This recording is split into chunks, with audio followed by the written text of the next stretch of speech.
Tiradentes. São 32 subprefeituras. Cada uma delas é praticamente uma cidade, né? A média de população de cada sub é 400 mil habitantes. Então, você pegar em termos de estado de São Paulo, cada subprefeitura seria uma das maiores cidades de São Paulo se fosse uma cidade sozinha. Então, o tamanho que a cidade tem. E muito diferente uma delas, né? Eu falei para vocês agora há pouquinho que eu trabalhei quase 13 anos na Penha. Tem a Zona Leste também, não sei se vocês conhecem a Zona Penha. Mas é totalmente diferente daqui. Em termos de estrutura, de comércio, de indústria, de organização, e das questões até ambientais, no todo. Quando eu cheguei aqui há 3 anos e meio, realmente foi um choque assim, de diferença de como a população lida. Eu sempre conto um episódio quando a gente conversa sobre isso, foi o primeiro que eu tive aqui em Guaianazes quando eu cheguei. Ali, vocês conhecem o Jardim Aurora? Sim. Ali a Estação Castelo Branco? Ali naquele pedacinho ali tem um campo e tem o córrego. Quando eu cheguei, nós hoje já fizemos a obra do córrego, já fizemos o asfalto na rua, já fizemos calçado, mas não tinha nada disso, era uma faixa assim que dava para passar do lado do campo entre o campo e o rio. E não passava mais nada além de um carro ali, porque o resto era tudo lixo. E eu, quando cheguei no segundo dia que eu estava aqui em Guaianazes, obviamente como qualquer gestor chega tem que fazer, é rodar o seu território, conhecer o meu espaço, não conhecer o meu território todo. Quando eu passei por lá, eu estava numa caminhonete, só passava a caminhonete da prefeitura ali, não dava para passar 2 carros. Vinha 2, 3 pessoas no sentido contrário. Não dava para elas passarem porque o carro estava passando. O que elas fizeram? Subiram no lixo, esperaram passar e desceram e continuaram a vida delas.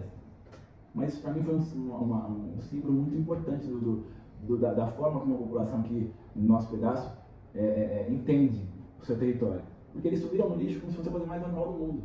Esse lixo é a minha rotina, é meu dia a dia, é assim, vai ser sempre assim, meu cenário é esse. Eu subo no lixo, desço do lixo, vida que segue. Por que me chamou muita atenção? Porque eu estava, no dia anterior eu estava na Penha, 2 dias eu estava na Penha, e se isso aí acontecesse na região que eu estava antes, provavelmente o cara ia ver uma caminhonete com o logo da prefeitura desse tamanho e falar: porra, prefeitura, eu sou obrigado a subir no lixo e você não resolve esse problema do lixo que tem aqui? Se bem que lixo é uma demanda que depende de várias questões. Mas aqui não, aqui ele subia, descia e assim foi. Me chama a atenção que acho que pela forma como o território se desenvolveu, e até muitas vezes a população está se sentindo esquecida de melhorias, aceitaram uma condição e as coisas passam a não ser mais valor. Quando aquilo não é valor para você, você não tem desejo de mudar.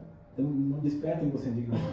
Eles não se sentiram indignados comigo quando subiram no lixo e desceram no lixo, porque não era mais um valor. Se aquilo não é importante para mim, eu não vou fazer questão de mudar. Então, o primeiro desafio que eu tenho ainda aqui em Guaianazes, é que as pessoas aqui em Guaianazes entendam que existe uma possibilidade e uma necessidade de mudança. Não é porque o Guaianazes sempre sofreu com falta de investimento, sempre sofreu com entulho, com lixo, com falta de saneamento, que tem que ser assim. A gente tem que brigar por mais coisas, tem que exigir mais coisas.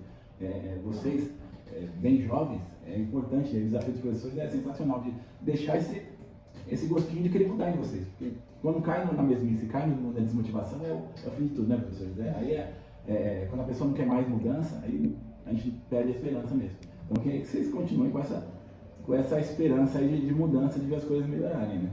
Só o que o senhor está falando, acho que foi a Shane quem foi mais lá no então, eu ia tocar isso agora. Então, é que o nosso bairro Soares, querendo ou não, eles são pobres, a gente vê mas assim, tem um pouquinho mais de condição, às vezes tem um carro, né, velhinho, às vezes tem uma casinha ali, mas a realidade que eles viram foi um choque muito grande. A gente separou esse projeto em grupos, cada grupo está com uma tarefa. E a gente teve um grupo que a gente foi lá para a Souza Ramos, como eu disse.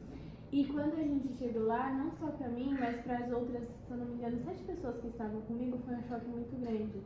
Porque a gente vê que na avenida já não tem a condição que a gente tem aqui. Porque a gente reclama, mas assim, a gente está conformado com essa condição e não é tão ruim quanto lá. Quando a gente foi pra lá, tem um córrego que ele está aberto. Tipo, tem lixo dos outros lados. A minha tia, ela é dona do Projeto Carolinas, não sei se você conhece. E aí ela tava explicando que lá, quando tem muita chuva, né, que o córrego alaga, as crianças elas passam pelo córrego nadando como se fosse algo normal para ir para a escola. Elas vão de chinelo para a escola para tirar o chinelo, para passar pelo córrego e prosseguir o caminho. E lá é uma diferença social muito grande, porque você tá na avenida, as coisas não são perfeitas, mas elas têm uma condição de vida aceitável. Você começa a se adentrar nas comunidades, onde era uma casa, onde era um prédio, você virou uma rua e já é um barraco. já começa a estrada de terra, já começa as casas de madeira, casa sem telhado, casa sem porta, casa sem portão, não tem saneamento básico, eles estavam explicando que lá é tudo fossa, tem cobra, tem escorpião, e você entrevista as pessoas lá, você percebe que elas já estão conformadas com isso. Elas falam assim, ai, a gente queria que fosse melhor, mas não tem como mudar porque a gente não tem atenção. É uma questão que ela não depende só do poder público, é a consciência também da população nesse processo. Se você quiser, depois eu te mando a entrevista, mas teve uma mulher que ela falou assim, a gente tem os pontos de coleta. Ela falou assim, tem gente que é consciente, tem quem vai lá e coloque o lixo no lugar certo, e tem gente que não liga, que acha que a gente está com o lixo espalhado normal, que acha que o lixo está todo jogado lá é normal e não liga para o ponto de coleta. Ela simplesmente fala, tá aqui já. O que puxa uma coisa, né? O que chegou primeiro, né? Que é a desmotivação ou a falta de assistência da prefeitura? É isso que a gente também tem que pensar. O que eu pego também em Guaianazes, e aí talvez valha para essa região que você esteve. Guaianazes, ela foi, diferentemente de cidade de Tiradentes, por exemplo, o complexo habitacional e boa parte da cidade, Guaianazes não teve um planejamento de constituição, um planejamento urbanístico de formação do território. Ela foi sendo ocupada ao longo das décadas sem planejamento. A gente estima que 80% das áreas de Guaianazes são ocupadas regularmente. 80% do território de Guaianazes, que é Guaianazes e Lajeado, que são os nossos dois distritos. Quando você tem a ocupação irregular, você não tem um planejamento para falar assim, eu vou pegar o lote, é essa mesa aqui. Então, aqui vai ter uma escola, aqui vai ter um hospital, a gente vai preparar o esgoto, o saneamento antes. Então, aí você coloca a população com a estrutura para receber essa população. Quando você incha, em vez de crescer, né? Quando a gente fala do processo, aí está na lado da geografia, né? Do inchaço da cidade, em vez de um crescimento organizado, você não tem tempo de dar essa estrutura para os moradores. Então você começa a reformar a casa morando. Você já reformaram a casa, morando na casa? A loucura que é. Você vai num cômodo, você dorme todo mundo numa sala para arrumar o quarto, você dorme todo mundo no quarto para arrumar a sala. É uma loucura. Então, os territórios, muitas vezes, tem milhares de famílias morando, sem saneamento. Você tem que implantar saneamento, implantar asfalto, implantar uma série de serviços, escola, hospital, no lugar que chegou a primeira ocupação. Você não tem um lugar preservado, planejado para isso. Tiradentes, o conjunto habitacional, diferentemente de Guaianazes, ele tem esse planejamento. Então você vê até mais no conjunto habitacional Tiradentes, falando só da Ramos, mas no conjunto você vê mais condições, né, de planejamento do que aqui. Você vê a Avenida dos Metalúrgicos, que é em Tiradentes. A gente não tem uma avenida larga como é aquela avenida aqui em Guaianazes. Aqui, eu sou agrônomo de formação, então onde eu posso eu quero enfiar uma arvorezinha ali para plantar. Na Penha a gente fez o Parque Ticoatira, por exemplo, não sei se vocês conhecem. A gente plantou árvore lá no Parque Ticoatira. São 30 mil árvores lá. Cheguei aqui com a minha vontade de plantar árvore, vamos deixar Guaianazes verde. Para mim eu consigo deixar minha sala verde. Só a parede. Só que a legislação das calçadas prevê que você tem que ter, para plantar uma árvore na calçada, 1,80 m pelo menos, para deixar 1,20 m para passagem de cadeirante, para passagem de carrinho de bebê, idoso, para acesso, e aí 60 centímetros junto à guia, você faz o berço, né, para plantar a árvore, você consegue plantar e deixar o espaço para as pessoas passarem, ou seja, 1,80 m no mínimo, pelo menos o ideal seria uns 2 metros de calçada. Dificilmente você tem em Guaianazes uma calçada de 2 metros. Raríssimo. Só nas avenidas principais, e olhe lá. Porque essa ocupação desordenada, a pessoa foi avançando sem planejamento. Não foi obedecendo ao lote. Não obedeceu a linha. Cada um puxa para cá. Um puxou, outro puxa mais. Outro puxou, outro puxa mais. Daqui a pouco você não tem calçada. Ou quando tem calçada, a calçada se passa uma pessoa, só o poste. Você já viu essas calçadas que tem só o poste, só uma árvore? Aqui mesmo no centro de Guaianazes, a calçada cabe um poste e uma pessoa. Se tiver duas e uma for desviar, né? Você imagina uma árvore. Então, eu não consigo montar um projeto de arborização organizado nas calçadas de Guaianazes, porque existe uma ocupação desordenada do território. Mais um ponto. Muitas vezes, esses loteamentos que você não sei se é esse caso, a área é particular, por exemplo, uma ocupação de área particular. Existe uma questão de lei que a gente não pode implantar infraestrutura, não pode entrar com recursos da prefeitura, asfalto, rede de drenagem, por mais que sejam famílias, tenham necessidade de saneamento de respeito. Então lá, muitas vezes por falta de opção, não por opção, eu tenho que obedecer a lei que eu não posso colocar recurso público numa área que é particular. Porque, a grosso modo, eu estou pegando recurso de todos nós e colocando na área de alguém. Não é simples assim. Então, muitas vezes, esse processo de regularização fundiária, processo de desapropriação, esses processos que se referem a território, também são muito morosos, são muito lentos. Isso impacta nessa questão. Não sei se é o caso desse lote, mas muitas vezes acontece isso. Nós temos conseguido entrar o Aurora, o Jardim Lourdes, Jardim São Paulo mesmo, algumas ruas do São Paulo, que não, perto ali do Campo do 1º de Maio, que a gente teve no final de semana, nós temos conseguido entrar com esse serviço de recapeamento, galeria, esgoto. Mas tem outros, por exemplo, vocês conhecem a Pedreira aqui de Guaianazes? Sim. Já foi uma baita da visita. Já visitaram a cava da Pedreira? Não. Nem o nosso piscinão, vocês não conhecem, né? Não. O nosso piscinão ele é um dos maiores piscinões, talvez o maior piscinão da cidade em termos de volume. E ele era a antiga cava da Pedreira, que foi desativada, e um buraco gigante, com 90 metros de profundidade, que serve de reservatório de água aqui no território. Então, de como Guaianazes é peculiar. Né? Então o nosso piscinão é diferente de qualquer piscinão da cidade. Vocês visitem um piscinão normal, planejado, da PEN que tinha, que é projetado, e de Guaianazes. Guaianazes é um buraco que a gente teve que adaptar para receber a água da bacia aqui do Itaquera Guaianazes, e depois tem que bombear para fora, bombeamento direto, não tem gravidade, não tem um sistema de gravidade que escoa a água. É uma doideira, nosso piscinão é bem legal de visitar. E do lado do piscinão nós conseguimos implantar uma Vila Reencontro. Esse projeto da Prefeitura da Vila Reencontro está do lado. Você pode até visitar a Vila Reencontro, porque é bem legal também. Vila Reencontro é de... Vocês conhecem esse projeto Vila Reencontro? Não. Da assistência social. É um projeto que aqui em Guaianazes está se construindo o segundo agora. O primeiro a gente inaugurou tem 2 meses. Você pega famílias, pai, mãe e filhos, e aí você oferece por 2 anos uma casa para eles. Eles têm 2 anos para se reconstruir financeiramente, para poder ter a sua independência. Por 2 anos eles ficam ali assistidos pela prefeitura, recebem benefícios da prefeitura, até se organizar para sair dessa situação de pobreza. Vai entrar mais 3 mil no Santa Etelvina. Hoje nós temos um programa consolidado disso, mas não se tinha antes. Sim. E aí o resultado foi essa questão. Por exemplo, uma situação bem diante do que você está falando, professora, ali na Coab Juscelino. Conhece a Coab Juscelino? Sim. O Tarucaná é a rua que vai subindo, chegar até o final lá em cima na ocupação que divide Guaianazes e Tiradentes. Ali pega Guaianazes, Tiradentes e Ferraz de Vasconcelos, uma divisa tripla ali. São 4 mil famílias que vivem nessa ocupação ali, do Vaquejada, Vista Alegre, Paialzinho. Sim. Um pedaço ali, também é um lugar legal de visitar. Um pedaço ali da ocupação, porque ela é dividida, uma parte particular, parte municipal, parte atual, parte CDHU, é um nó, como eu falo, um cordão de caranguejo. E uma parte delas, a Coab tinha requerido para fazer a reintegração de posse. 400 famílias. A Coab tinha pedido a área para reintegrar, para poder fazer um projeto habitacional. Ou seja, a lógica da coisa. Ia tirar os moradores, que já estavam ali há mais de 10 anos, para construir moradia para atender moradores. Qual que é a lógica natural que a gente pensa?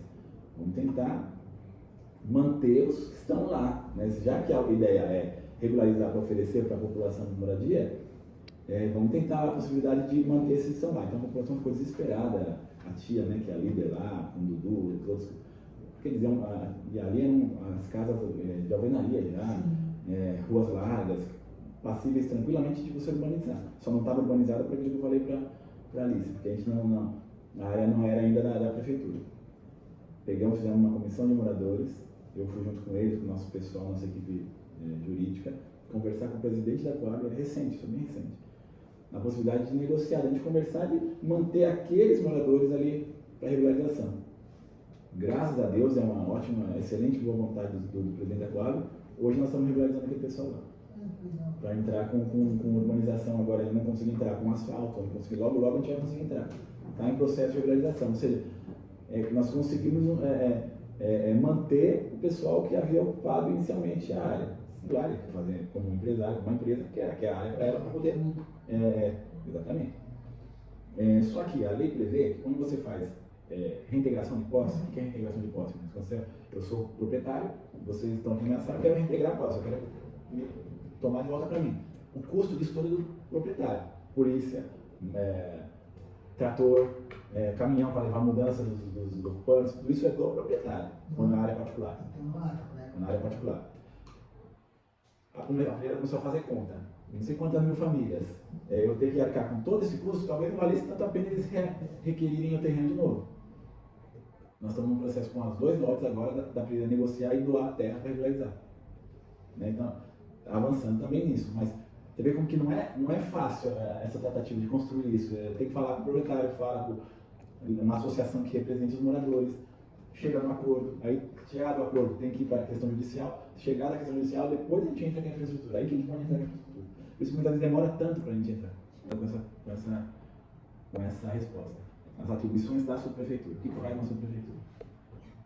Muitas vezes o nome subprefeito dá o entendimento que a gente tem o poder administrativo de um prefeito mesmo local. Que eu tenho gerência na saúde, na segurança, na habitação, na assistência. Dá a impressão, o nome, né, ele nos leva a pensar isso. O subprefeito tem umas atribuições bem específicas. A segurança é independente, não é subordinada a mim. A saúde não é subordinada a mim. A assistência não é. E a habitação também não é. A gente dialoga com eles e como subprefeito a gente procura ser um facilitador. Se um morador vem aqui falar para mim que tem problema de segurança em tal lugar, eu não vou simplesmente falar para ele, segurança não é comigo. Você procura lá né? A gente vai orientar, vai procurar ver caminhos de ajudar, mas diretamente o subprefeito não destaca a viatura, não coloca base, eu não vejo vaga em creche, eu não procuro, não é atribuição do subprefeito. Cada secretaria ela tem a sua regulação independente. A subprefeitura ela atua na parte de obras, como um todo, obras públicas, reforma de praça, construção de áreas, de áreas verdes, de pavimentação de rua, as obras que a gente executa na subprefeitura, a parte de zeladoria é cuidado do bairro, corte de mato, corte de árvore, tapa buraco, limpeza de boca de lobo, lixo, essa parte a gente também faz, além da fiscalização. Minha atuação na fiscalização de ambulante, para liberação, emissão de termos para ambulante, para invasões, né, de fazer esse combate à ocupação irregular, fiscalização de fluxo, pancadão, esse tipo de coisa, a subprefeitura tem que atuar. Essa é a atuação da subprefeitura, de uma forma bem grosseira, assim, bem resumida. Além do governo local, que é uma coordenadoria que faz o diálogo com a população, que é para cultura, para eventos, para ações culturais, para shows, para situações que envolvam a participação da população e da prefeitura do território. Vamos fazer uma festa aniversário de Guanás. A gente vai participar. Vai ter ações culturais. A gente está junto para participar. Tem uma supervisão de cultura, uma supervisão de esporte e uma supervisão de habitação que lida com os moradores, com as ocupações. Mas eu não construo a habitação. Eu não faço esse direcionamento de quem vai receber o imóvel, quanto vai pagar, ou vamos fazer um financiamento. Não é a subprefeitura quem faz isso, a Secretaria de Habitação, independente disso. Só para fechar, voltando agora, feita essa explicação, Coab, na verdade, no município é a Coab que faz tem um programa Pode Entrar, né, que tem entrega, tem feito grandes ações de moradia popular, né, de moradia para a população mais carente. E, via de regra, elas são calculadas em função do que a pessoa pode pagar. Ela tem condição de pagar em função da sua renda. Né? Eu não tenho os dados, aqueles números para te passar, mas a gente tem, via de regra, segue essa proporção que a pessoa pode pagar para ter a sua moradia. Mas, por exemplo, atualmente um salário mínimo está R$ 1.650? Mais ou menos isso, né? Mais ou menos os números dão certo. Quando eu vou orçar um apartamento, se eu tenho uma renda de 5.000, que é o mínimo para se sobreviver hoje em dia, porque com 1.650 eu não consigo comprar tudo que eu preciso. Eu dou um exemplo porque, por exemplo, na minha casa eu, minha mãe, meu irmão e meu pai. Com R$5.000 a gente não consegue, vamos fazer uma boa compra de supermercado, vamos comprar o que a gente precisa para limpeza, porque limpeza e saúde são coisas básicas. Então o único que a gente tem que ter são os produtos de limpeza e os produtos de alimentação. Fora as coisas que a gente precisa devido ao contexto histórico. Porque, por exemplo, daqui a alguns anos atrás, um celular já não era algo que a gente precisava. Hoje em dia, se a gente não tem um celular, a gente não tem nada. Porque tudo a gente tem acesso pelo celular. Você acha justo o valor que é calculado? Porque uma prestação de um apartamento não sai por menos de R$1.000. Como uma pessoa que tem um salário de 1.650... Qual a sua fonte dessa informação de que sai por menos de R$1.000?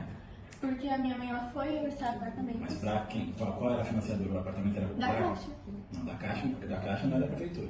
A Caixa financia apartamentos. Sim, mas tipo assim, em relação aos valores, você acha justo? Não, a questão do financiamento da Caixa não é um financiamento da prefeitura, é completamente diferente o modelo de financiamento. Mas como eu perguntei, você acha justo, tipo assim, ou você analisando o contexto histórico, o contexto social, o contexto de moradia de uma pessoa não conseguir se sustentar com o salário mínimo? Então, mas a questão da Caixa não tem esse justo, eu nem conheço antes do processo, estamos falando dos valores de uma forma ampla. Eu não conheço a metodologia que eles usam técnica para isso. Da mesma forma, eles calculam com o valor com o salário, e aí eles pedem o PIS, né? Uhum. E aí eles fazem um cálculo conforme o salário que você tem, o tanto que você consegue pagar. Uhum.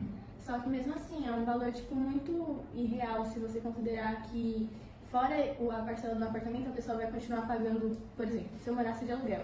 Eu ia estar pagando um apartamento, mas eu ainda ia estar pagando um aluguel, eu ainda ia estar fazendo minhas compras, pagando minhas contas. E aí, tipo assim, essa pergunta, sabe, você acha justo os valores, não falo só em questão da Caixa, eu falo um valor de moradia, porque uma pessoa que ela sai da favela para trabalhar todo dia, ela não tem o mesmo dinheiro que uma pessoa que mora aqui tem. Uhum. E aí, tipo assim, como que uma pessoa vai fazer um financiamento gastando metade do salário delas e sendo que o resto não dá para ela sobreviver, Eu sabe? concordo com você, tanto que eu falo de vários casos que a gente está fazendo a transferência gratuita. Sim. Isso que eu estou te falando não tem custo, justamente porque a gente entende que as famílias em situação de extrema pobreza não têm condição de arcar com essas prestações. A gente está entrando numa questão que eu não tenho subsídio para falar do cálculo metodológico da Caixa percentual, que acho que é de 30% que eles consideram da renda que é passível de financiamento. Acho sim que as inadimplências são diversas na Caixa, mas com certeza já afirmo que as prestações que a Prefeitura, né, nos programas de habitacional da Prefeitura, quando existe cobrança, são muito menores que isso. Para a Prefeitura tem determinadas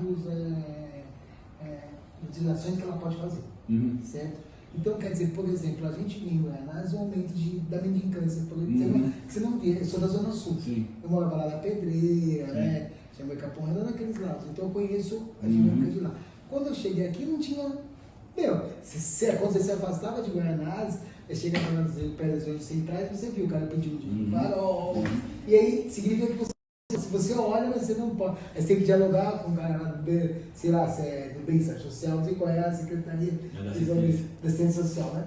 Aí vocês, então quer dizer, você olha, mas você não pode, você depende de um outro órgão para poder, porque tem que negociar com esse órgão. Na verdade, a situação do morador em situação de rua é uma questão crônica na cidade como um todo, e que ela não tem objeto simplesmente tirar a pessoa de lá. O discurso higienista da gente tirar a pessoa do local.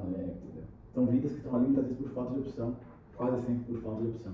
Guaianazes aumentou de fato a quantidade de pessoas em situação de rua, como um todo, acho que no extremo da cidade, até entre uma questão econômica, né? A pandemia trouxe uma mudança radical na questão. Tem muitas pessoas que eu conheço quando a gente faz visita na rua, que moravam de aluguel, que não tiveram condição de manter o aluguel e foram para a rua. A Vila Reencontro traz justamente esse cenário, de famílias que saíam do aluguel ou do imóvel que não aguentou pagar, foi para a rua, e a Vila Reencontro objetiva é voltar com esse pessoal para o meio familiar numa casa, depois ele ter independência.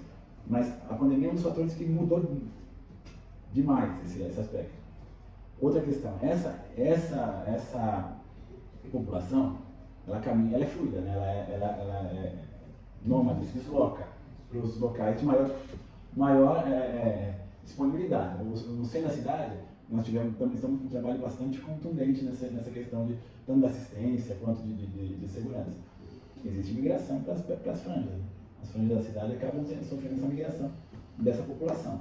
Se você pegar o centro de Guaianazes aqui, nós estamos com uma obra lá de drenagem grande lá agora, principalmente para resolver a questão das enchentes do centro, e a gente está fazendo uma outra obra ali, de fazer um posto policial no centro. Vou usar o exemplo do que foi instalado lá, que é uma coisa ótima. Vou usar duas coisas que são excelentes para o senso comum, mas se você pensar, talvez justifique um pouco disso que você está falando. Quando tem frio, ela começa o inverno. A prefeitura coloca as tendas, né? As tendas que servem à noite chá. Aqui também, mas tem desde o começo tem aqui na praça. Chá, café, cobertor, tem eventualmente é uma enfermeira, enfim, tem um serviço. É super bacana, porque a população está na rua, muitas vezes chega quase a morrer de frio, então você dá um chá, um café. O que acontece? Guaianazes tem essa tenda. Itaim, Tiradentes não tem. O morador de Estação de Rua do Itaim, Tiradentes vai procurar onde? Então é natural. Vamos vir para cá porque aqui tem. Aí está aqui, vai ficar aqui. Amanhã à noite tem também. Então, migra dos lugares que não tem para cá. Então, nós temos até discutido junto à Secretaria de Assistência de colocar as tendas em todos os territórios, que todo bairro tem. Porque a gente consegue diluir um pouco e fazer um atendimento melhor. Esse é um ponto. Outro ponto, não sei se você, a questão da religião de vocês, mas vira e mexe as igrejas, mesmo outras religiões, fazem um trabalho muito bacana, que eu até já participei também, que é de levar marmita na madrugada da população, levar sopa, levar, não sei se vocês já foram, não sei se vocês conhecem, faz muito isso. Aqui no Centro Guaianazes, se o rapaz ficar ali parado no final de semana, no sábado à noite, no domingo à noite, pelo menos 3 vezes ele vai receber comida. Pelo menos 3 vezes ele vai receber, ele escolhe, eu quero frango, eu quero carne, eu quero sopa. Passa, na segunda-feira que eu recolho de marmita cheia no centro de Guaianazes é um absurdo. Porque, por boa intenção, a galera vai fazendo esse trabalho e vira e mexe no alto, é o centro do bairro. Então ali o cara espera chegar a marmita ali. Tem um bom prato do lado. Às vezes pegam 2, 3 marmitas. Meu colega, ele serve e escolhe, realmente escolhe. Porque passa muita gente. Não estou criticando o trabalho, mas sempre quando eu tenho uma agenda dessa aqui com pastores, com representantes religiosos, a gente conversa com muito cuidado para não pensar que a gente é contra isso. Não é questão de ser contra, mas a gente organizar isso de uma forma melhor. Porque não está tendo o efeito que se pensa, até se levar em consideração o ponto de vista religioso de cada filosofia de cada religião. A gente não está atendendo também essa questão. Você não está tirando a pessoa de lá, você está mantendo ela lá. Você não está dando algum tipo de oportunidade para ela sair daquela vida, você está consolidando ela na vida. Porque ali ainda tem a questão do bom prato que está aqui perto do Guaianazes. Quem já parou no farol e foi abordado por alguém pedindo dinheiro? Foi? Já deram? R$1 você compra uma refeição. Às vezes a minha esposa trabalha em padaria, não dá para ele que a gente consegue comprar. Às vezes. A ideia é excelente, é real. R$1 você compra um almoço no bom prato. Ali pertinho. Então a pessoa tem tudo ao seu acesso. Onde eu entro? Existem vagas suficientes na assistência aqui no território para abrigar aquela população, mas eles não querem ir. Nós temos vagas, mas não é falência de vaga. A prefeitura tem, nos abrigos, vagas suficientes para receber essa população. Quantas vagas vocês têm? Mais ou menos de cabeça não tem, mas é muito maior do que a quantidade de mandador de rua que tem ali. Muito, tem. Só aqui próximo a gente tem 3 abrigos, né? Volta Calabres, tem na Cláudia Celina. Até vocês podem fazer uma conversa com a assistência, com a supervisão de Guaianazes de Assistência, que tem essas informações precisas, né? A supervisão é o braço da Secretaria de Assistência que está aqui em Guaianazes. Mas o ponto é, nem sempre esse morador quer se deslocar para um abrigo, para virar encontro, uma série de razões. Não dá para a gente rotular aqui e fixar uma razão. Por muitas razões. Às vezes é o cachorrinho que ele não pode levar. Às vezes infelizmente, a drogadição que está próxima ali dele consumir a droga dele. As razões são muitas, mas o problema é muito complexo. E você não pode tratar como eu chegar com um caminhão e jogar as coisas da pessoa fora e, né, são vidas. Então, ali pra gente. Então, talvez a questão mais complexa que a gente tem numa cidade, Guaianazes é diferente, esse lidar com a população em situação de rua. Vocês fazem campanhas para divulgar essa língua, para ver Não pode, lá, cada um é abordado, é oferecido, vem as vans da assistência vão lá, oferecem para levar a pessoa para abrir, direcionar baixíssimo índice de pessoas que aceitam. E assim, você estava falando uma outra questão, perto de onde a gente mora, você tem jovens, né? Eu não imagino que os caras nem vão falar isso e frequentam um fluxo para a escola. Aí tem, justamente no dia 25 para o dia 24. Que bairro que é mesmo? É Jardim Soares, né? Na Rua do Meio. A gente chama Rua do Meio, não o nome da rua que tá ali. Na oficina de Mendonça, no finalzinho, perto da passada agora, tem um fluxo.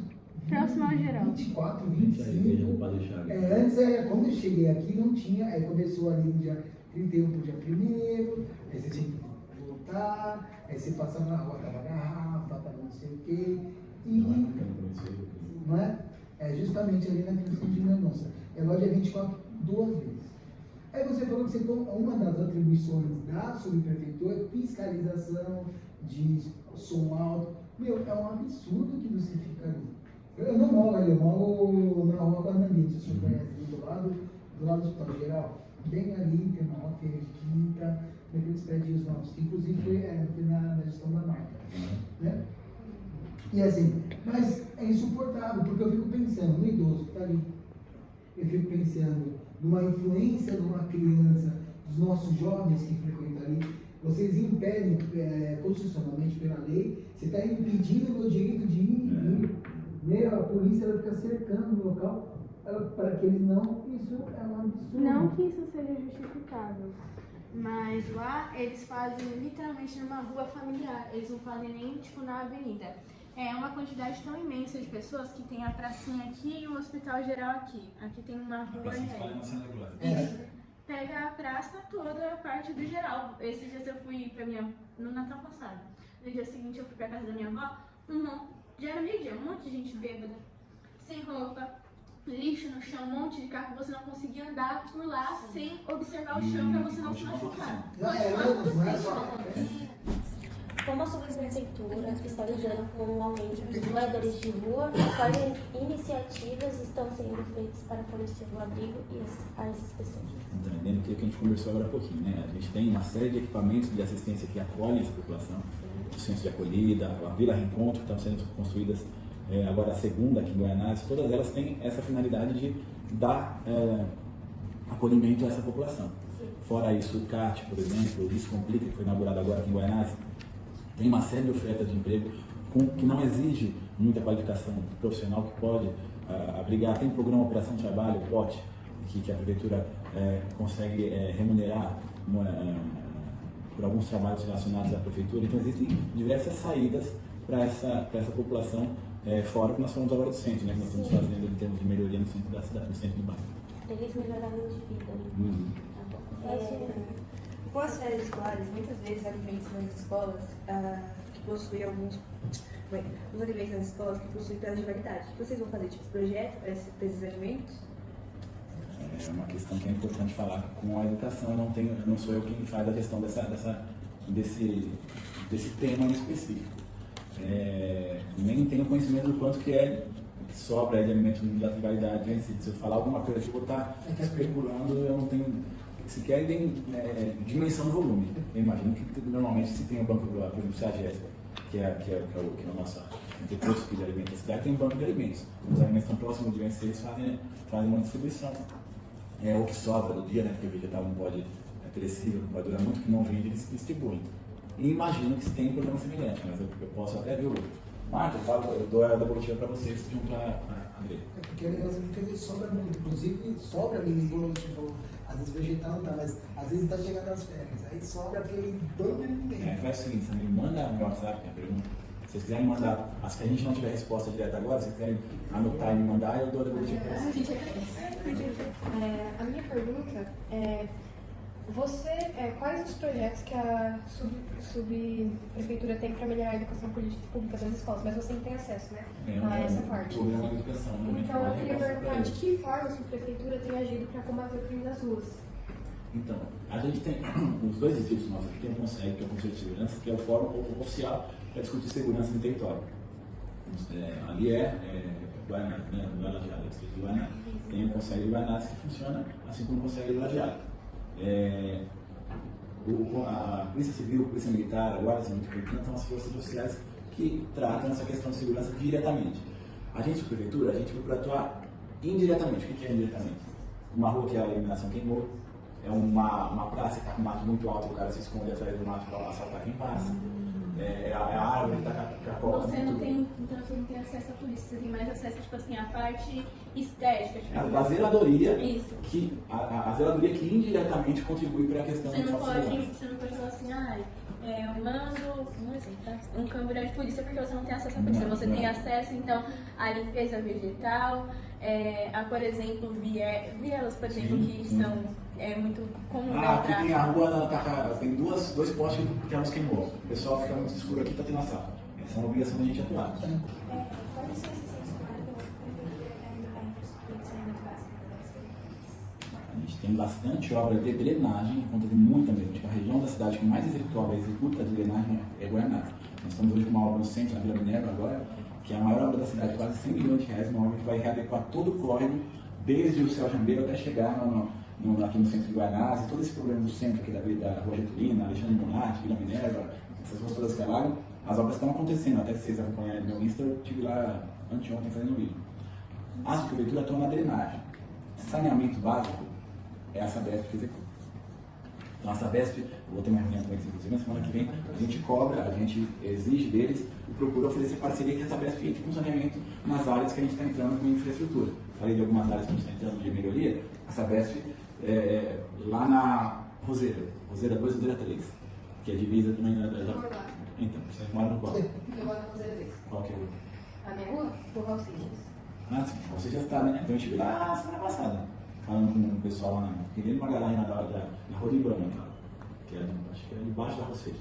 Então, Sena, Roseixas e Ibama. Aquela área ali, ela parcialmente ecoada. Está dentro dessa área que a gente vai conseguir regularizar. Nós já conversamos com os moradores. Aquela tem a minha rua, né, que é o subidor. Tem dois lotes ali, um lote que é quadro e um lote que é CDHU. Eu estive com o CDHU ontem para tentar incluir o CDHU nessa questão. Mas o trecho que parte, a Roseixas faz uma curva, né? Sim. Aquele cotovelo daquela curva até chegar na Samambaia. Conhece a Samambaia? Esse trecho que vai regularizar de imediato. E aí eu falo, porque o pessoal fazendo os paralelos, a gente perde o fio. A Sabesp vai entrar junto também com a regularização de água e esgoto. A gente vai entrar com a infraestrutura. Então é esse tipo de diálogo que a gente tem que fazer aqui. Eu falei de algumas coisas que eu faço diretamente, que a SUB faz, mas a minha obrigação também é ser esse facilitador. Fazer esse elo com a Sabesp, esse elo com a Enel, elo com as outras empresas, concessionárias que atuam no território.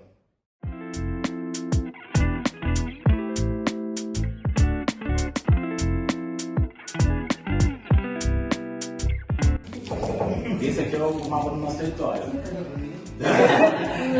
Aqui Guaraná esvaziado, na parte de cima a gente faz divisa com Itaim Paulista, embaixo a gente faz divisa com a cidade de Tiradentes. E aqui Itaquera. Do lado de cá, aqui já é divisa de município e Ferraz de Vasconcelos. Então aqui